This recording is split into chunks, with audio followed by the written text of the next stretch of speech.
Здравствуйте! Камыстинская районная библиотека представляет вашему вниманию историю в лицах.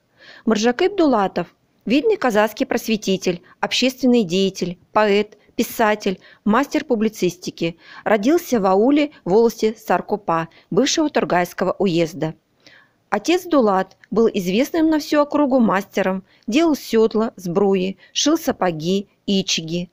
Мать Дамеш была человеком веселым, жизнерадостным, прекрасно пела. Мыржакыпу было 2 года, когда умерла мать, а в 12 лет умер отец, и он воспитывался у брата Аскара.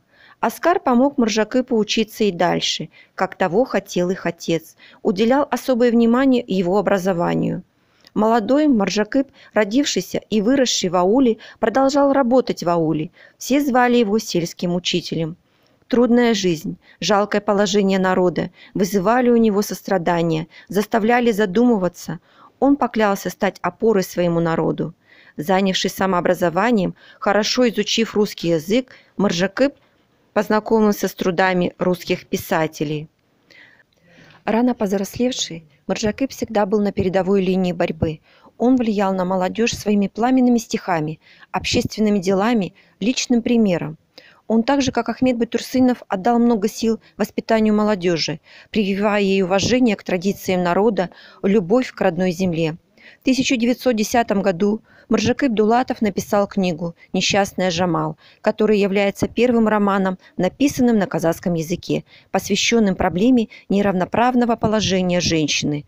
В то же время Дулатов становится одним из лидеров казахского освободительного движения «Алаш».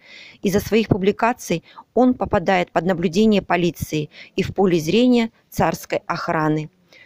29 декабря 1928 года Дулатова арестовали органы НКВД по обвинению в казахском национализме. Ему дали расстрел, но потом заменили на 10 лет лагерей. Скончался Мыржакып Дулатов в лазарете Соловецкого лагеря 5 октября 1935 года. Имя его и творчество долго было запрещено. Лишь 4 ноября 1988 года был реабилитирован.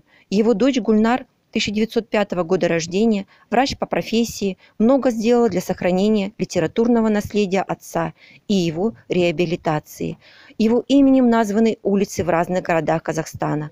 2003 года Кустанайский инженерно-экономический университет носит его имя.